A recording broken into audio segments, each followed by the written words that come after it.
En esta segunda parte con el ministro Cavallo hablamos sobre la actualidad económica, no tanto como hicimos en el bloque anterior, hablar un poco sobre el pasado. Entonces se refiere a los índices económicos. Hoy, ¿cuáles son los índices que presenta la economía de la Argentina?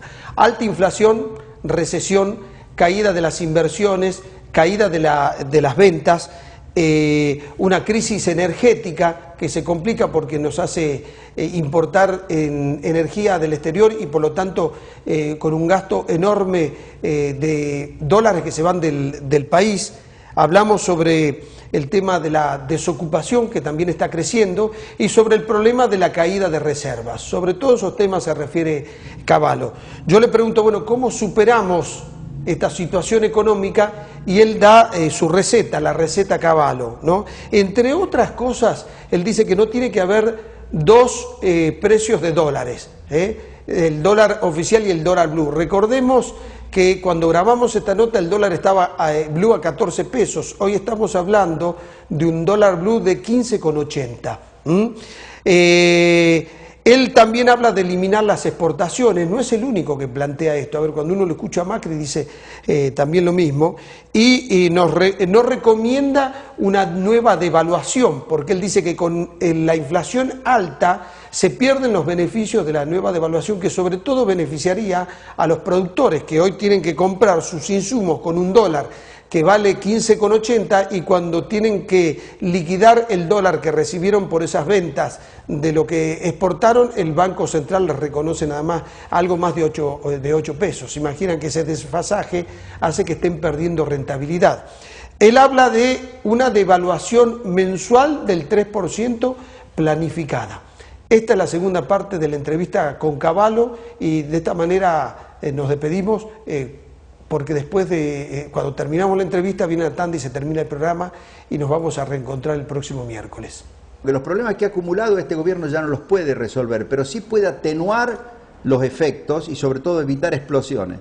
Lo digo en el libro. Por ejemplo, una medida que yo no entiendo por qué no la hace, y se la recomendó Javier González Fraga también hace varios meses, yo la vengo recomendando de prácticamente un año atrás, es legalizar lo que hoy es el mercado paralelo o blue. ¿Para qué? Obviamente la gente va a seguir comprando en ese mercado como está comprando aun cuando es ilegal. Pero si lo legaliza, va a haber gente que va a traer capitales blancos por ese mercado porque va a considerar que el precio en ese mercado es suficientemente alto como traer los dólares y venderlos. Con lo cual ese mercado va a estar abastecido y entonces no va a escaparse como se está tendiendo a escapar. Que no se escape mucho el mercado paralelo, que sería un mercado legal, es muy importante porque la brecha cambiaria crea un montón de problemas en la economía. Además, este gobierno debería eliminar todas las retenciones a las exportaciones, porque además de una brecha cambiaria, si además a los exportadores les cobran las retenciones, los mata y cada vez va a haber menos exportación y menos entrada de divisas, de exportación. Por otro lado, el gobierno tiene que darle fluidez a las importaciones, tiene que eliminar el sistema de high y el que tiene que importar, sobre todo insumos y bienes de capital, hay que dejarlo que los importe sin ninguna traba, porque si no se traba todo el proceso productivo. Y tiene que dejar que se sinceren los precios que están atrasados, pero de una manera equilibrada. No puede ser, por ejemplo, que dejen, para beneficiar a YPF y a los petroleros, dejen que el gasoil aumente 60%, mientras que al campo los precios le bajan, porque está bajando el precio de la soja, además le cobran retenciones enormes. Imagínense con la incidencia que tiene el costo de transporte y el costo del gasoil, por el transporte y también por las labores. Perdieron rentabilidad todos los productores. Ahora, no solo pierde rentabilidad, tiene rentabilidad negativa. Con lo cual, cuando usted tiene rentabilidad negativa, tiene que dejar de trabajar. Porque usted produce más, pierde más. Sí. Entonces es un desastre. Ahora, este gobierno podría atenuar esos efectos con las medidas que yo le digo. Pero si usted dice que legaliza el dólar blue, la gente correría al Banco Central a comprar dólares y... No. Legalizarlo no significa que el Banco Central intervenga en ese mercado. Tiene que ser un mercado libre, donde unos venden y otros compran, y el Banco Central no pierde ninguna reserva. ¿Se da cuenta? Por eso la legalización es importante para que haya abastecedores de ese mercado, que no sean abastecedores del mercado negro, sino abastecedores del mercado legal, de la gente, la gente que tiene dólares blancos y que los quiere traer al país, que con el dólar a 14.70 como está, imagínense que hay mucha gente que tiene dólares en el exterior y que los traería para comprar activos, porque a ese precio los activos en Argentina están baratos. Bien. Y podría haber inversiones. ¿Y por qué el blanqueo de capitales no funcionó? Bueno, es que el blanqueo de capitales no sirve para nada. Usted a la gente, al delincuente, le dice, le doy un blanqueo, pero por otro lado, usted no le da libertad. Es mucho más importante darle libertad y seguridad al que tiene capitales blancos. Hoy en Argentina hay en el exterior cientos de millones de capitales blancos, no están, no son capitales negros, ¿no? Son esos los que usted... Hay empresas que podrían traer mucho dinero a la Argentina para invertir, pero hoy no la traen. Por ejemplo, los brasileros iban a traer una inversión de 6.000 millones de dólares para desarrollar unas minas de azufre, de potasio en Neuquén.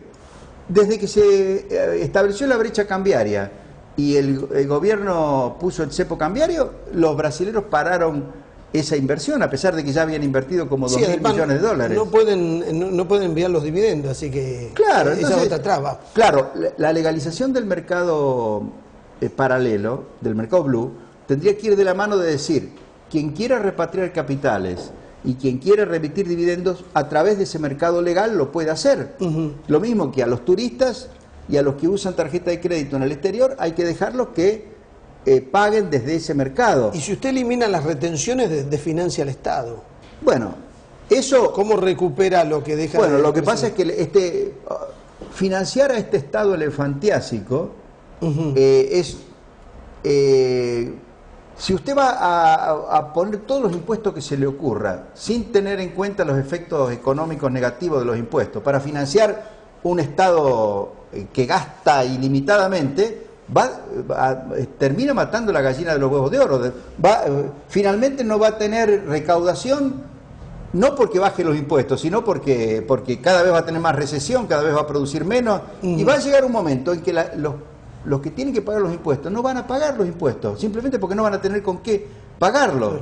Entonces, en realidad, a los impuestos distorsivos es mejor eliminarlos sin pensar en que el efecto recaudatorio que tenga. Fíjese, cuando lanzamos el plan de convertibilidad el 1 de abril de 1991, el mismo día eliminamos las retenciones que eran tan altas como ahora. Había 35% de retenciones sobre la exportación de cereales y de carnes.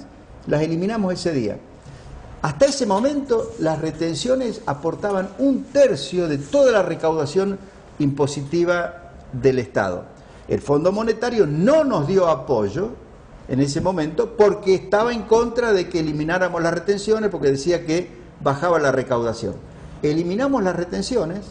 Un trimestre después vinieron los mismos técnicos del fondo que nos habían dicho que no estaban de acuerdo y constataron que la recaudación había aumentado y que el déficit estaba tendiendo a desaparecer. Por eso a los 6 meses nos empezaron a dar apoyo. Pero nosotros tuvimos la determinación de eliminar las retenciones, porque si usted crea un clima de estabilidad y de seguridad, pero a los que exportan les da por la cabeza con impuestos draconianos como estos, que son las retenciones, usted destruye el espíritu de empresa y la labor de los productores, y también destruye la posibilidad de que haya agroindustrias que son muy importantes para ocupar mano de obra. Se dice que el campo no ocupa mano de obra. Bueno, el campo quizás en forma directa, pero en forma indirecta, con todas las servicios, claro, las actividades que están alrededor, y con las agroindustrias que se desarrollan luego a partir de la producción agropecuaria en las economías regionales, son muy, muy importantes como creadoras de empleo, ¿no? ¿Usted acepta que cuando hizo la convertibilidad le faltó devaluar un poco más el austral para comenzar con una paridad diferente? No, en absoluto, no. Pues le sacamos 4 ceros a la moneda, pero uno decía estaba como sobrevaluado el austral, que ahora tendría que haberlo devaluado. Mire, eso es una equivocación, es un razonamiento equivocado, porque el gobierno no fija lo que se llama el tipo de cambio real. El gobierno fija el tipo de cambio nominal. ¿No es cierto? Si nosotros en vez de 10.000 australes por dólar hubiéramos provocado una devaluación a 12.000 australes por dólar, de tal forma de que cuando le quitábamos 4 ceros quedara que el dólar valía 1.2, ¿sabe lo que hubiera ocurrido? El primer año hubiéramos tenido 20% de inflación más. Y teniendo en cuenta esos 20% de inflación más, después de un año estábamos de nuevo 1 a 1, porque la economía es la que fija el tipo de cambio real, o sea, los precios de los bienes que son libres. Si usted con una regla monetaria, que puede ser el tipo de cambio fijo, el 1 a 1, o puede ser lo que se llama metas de inflación, es decir, manejar la emisión monetaria y las tasas de interés de tal forma de apuntar a tasas muy bajas de inflación. Cuando usted fija una regla monetaria, usted fija el nivel general de precios. Ahora, los precios relativos, los precios de, por ejemplo, los productos que no se venden ni se compran en el exterior, los internos, en relación a los precios de exportación o de importación, esos se fijan libremente en el mercado. Y eso es lo que alienta o desalienta la producción industrial y la producción agropecuaria. Fíjese, como medida de aliento a las exportaciones, es infinitamente más importante eliminar las retenciones que devaluar. Claro. Porque usted devalúa y lo que le da por la devaluación se lo comen los aumentos. Todas las demás cosas aumentan tanto como la devaluación. Entonces, claro, después de la devaluación está igual que antes. O sea, hoy usted no recomienda una devaluación. No, yo recomiendo hoy a este gobierno, recomiendo que devalúe a un ritmo del 3% mensual, porque tenemos aumento de costo, inflación del orden del 3% mensual. Se autoriza que aumente al 3% mensual o al 4% mensual la nafta, el gasoil, etcétera, tiene que autorizar que el precio del dólar en el mercado oficial aumente a ese ritmo. ¿Esto para qué?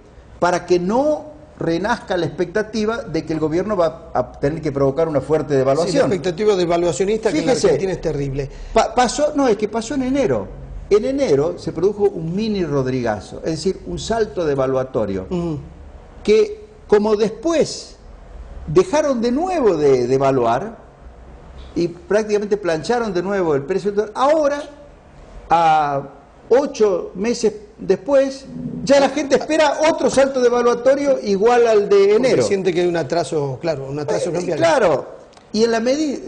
¿Esto no afectaría a la inflación en lo que usted propone, una devaluación del 3%? Y bueno, no más, por supuesto que algo la puede influir, pero ya la inflación está en ese orden del 2-3% mensual. Es mentira que está en el 1.3, como ha dicho el INDEC. ¿Cuánto cree que terminamos la inflación este año? ¿Cerca del 40 sí, o cerca del 30? Ya está en el 40. Ya está en el 40. A términos anuales está en 40. Y si usted anualiza la inflación verdadera de enero hasta ahora, le da 44. O sea, porque en los meses anteriores a la devaluación de enero, la inflación fue un poquito más baja que lo que ha sido desde enero hasta ahora. Entonces, por eso yo le digo, sí, está entre 40 y 45%. Pero puede terminar siendo más. Sí. ¿Por qué? Porque aun cuando no devalúen en el mercado oficial, como están devaluando muy poquito en el mercado oficial, como el mercado paralelo se escapa, muchos precios siguen el curso del mercado paralelo. Si el gobierno lo ningunea al dólar blue, dice que es un mercado muy pequeño. Es muy pequeño, pero manda una señal muy grande, muy fuerte. Imagínense, ellos restringen las importaciones de repuestos, de partes, de bienes finales, restringen, dicen, solo esta cantidad se puede importar. Además de trabajar el proceso productivo, ellos hacen que esos bienes importados haya oferta limitada. Cuando hay oferta limitada, la gente quiere comprar esos productos, hay más compradores que vendedores. Entonces, el vendedor, a pesar de que ese producto lo ha importado a 8.30, lo tiende a vender a $14. Claro. ¿Y qué es lo que está pasando con los automóviles? El gobierno quiere que vendan los automóviles, que fabriquen y venden automóviles a $1 de 8.40, pero no les da los dólares para pagar las importaciones. Entonces tienen que traer las importaciones con créditos de las casas matrices. Ya el dólar está a 14 pesos. Ahí. Claro, ellos dicen, pero el día que tengamos que pagar eso, lo vamos a terminar pagando al dólar de 14. ¿Cómo vamos a vender los autos que tienen un 70% de componente importada a 8.40? Entonces, ahora, prefieren no fabricar autos. Si el gobierno no frena las importaciones, se queda sin dólares en el Banco Central. ¿Por qué? Porque cada vez hay menos exportaciones. Claro. Por eso, cuando yo le empecé a decir lo que tendría que hacer, le dije, elimine las retenciones. Y usted dice que ahí entonces saltan las exportaciones e ingresan los dólares. Ingresan dólares y entonces usted puede liberalizar totalmente las importaciones. Y además, usted no vende en ese mercado para ningún otro uso dólares. Los manda al mercado legal, tiene que ser legal, porque usted a un turista no le puede, o a alguien que gasta con una tarjeta de crédito en el exterior, no le puede decir, no le vendo dólares y vaya al mercado ilegal. Por eso es importante que el mercado paralelo sea legal, el blue sea legal, porque entonces usted deriva a ese mercado todos estos otros usos que no son de importaciones útiles al proceso productivo, ¿no? ¿Qué opina del presupuesto que el Eso gobierno... es lo único que puede hacer este gobierno. Un nuevo gobierno tiene que hacer algo diferente.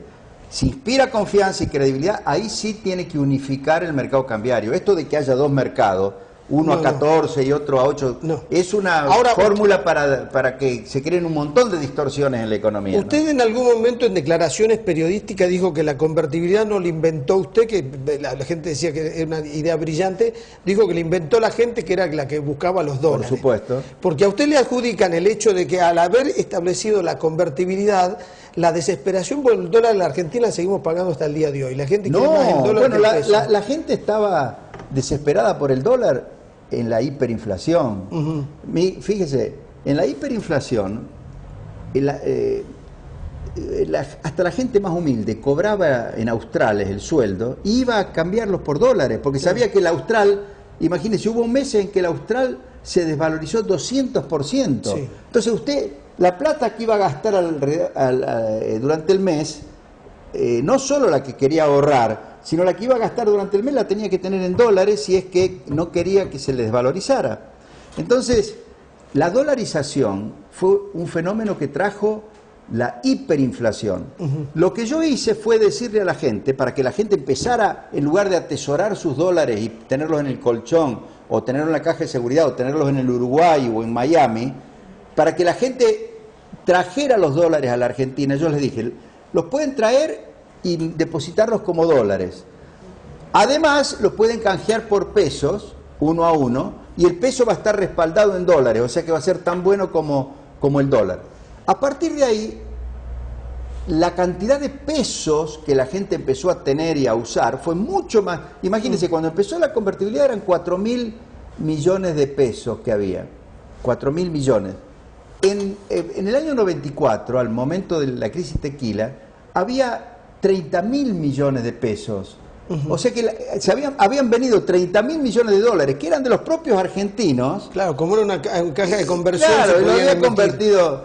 Entonces, la convertibilidad nació de la observación que hicimos, no solo yo, sino muchos economistas que entienden del tema monetario, de que la gente quería al dólar como su moneda, que era la que le daba protección a sus ahorros y además le mantenía el valor de sus ingresos. Entonces le dijimos, puede usar al dólar como moneda, pero como además creíamos que era conveniente que para algún día Argentina tuviera una moneda propia, que incluso podría llegar a ser más valiosa que el dólar, como ha pasado con el sol en Perú, entonces además lanzamos el peso como una caja de conversión para que al principio la gente estuviera segura que iba a ser tan buena como el dólar. Pero había un momento en que había que dejar que el peso flotara frente al dólar y ya se manejara como una moneda propia. ¿Eso qué significa? ¿Flexibilizar la convertibilidad? No, la convertibilidad estaba prevista en la ley de convertibilidad. El Banco Central estaba obligado a vender dólares si le traían un peso, pero no estaba obligado a comprar dólares si le traían un dólar.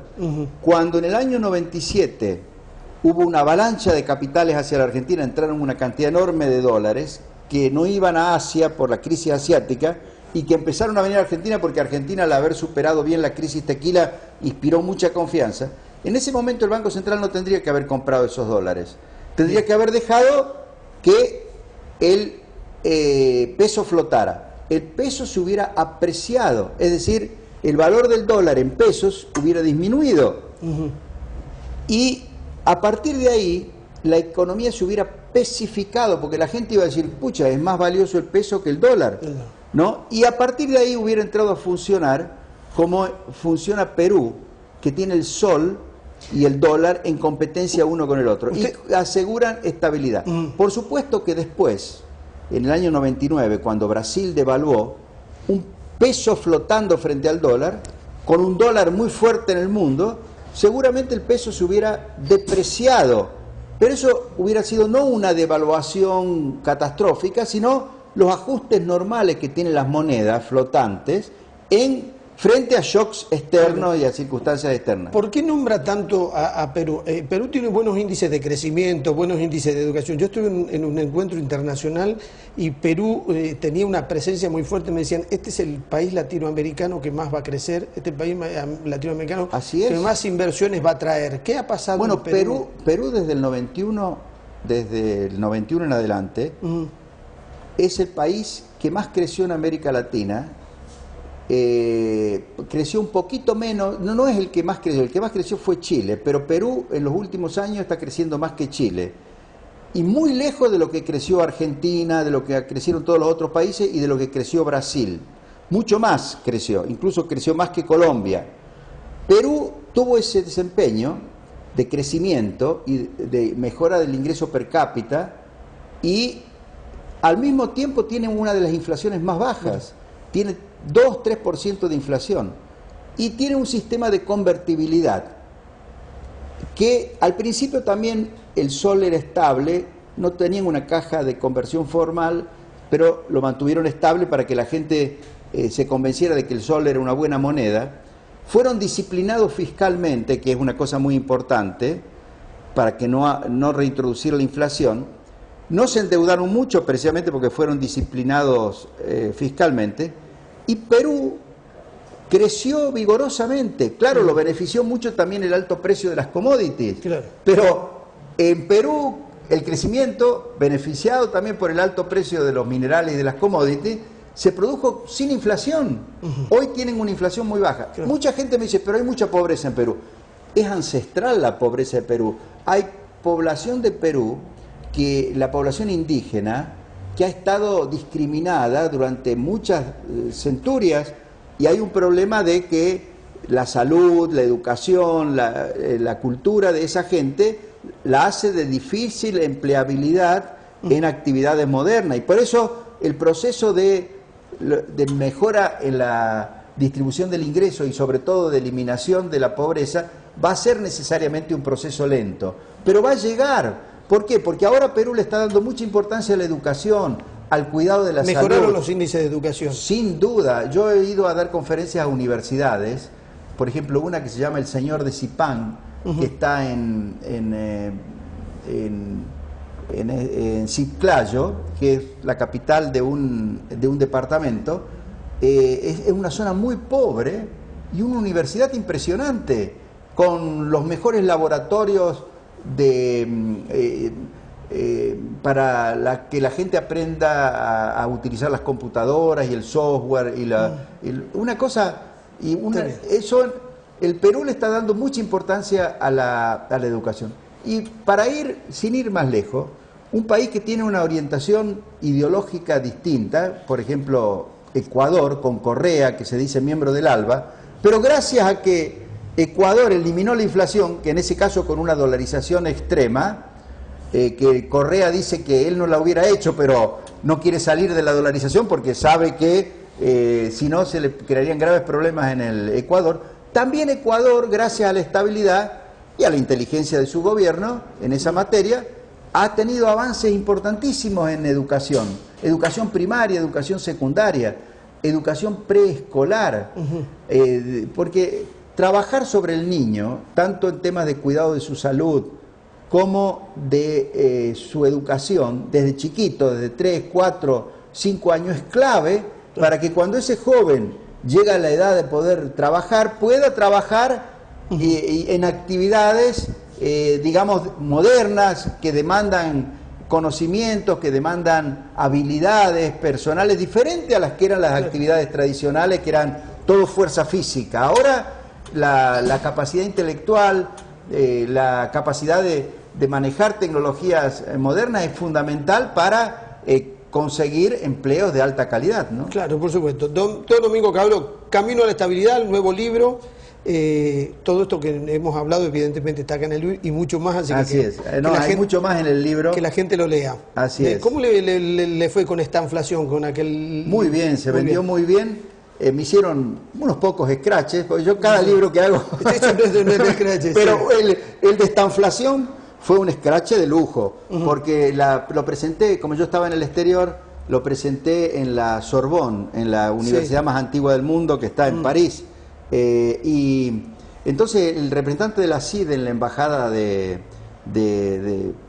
París, de la embajada de Francia, de Argentina en Francia, organizó un cacerolazo para que acá saliera en la televisión, que a mí me escrachaban hasta en París, ¿no? No impidió que yo diera la conferencia allá, pero incitó a algunos otros cacerolazos que me hicieron aquí cuando yo fui a presentar el libro, ¿no? Sí. Y ahora también me han hecho en la Universidad Católica y en algunos lugares, pero no importa. La verdad es que la gente se entera que el libro existe y muchos lo leen, y eso es lo que yo quiero.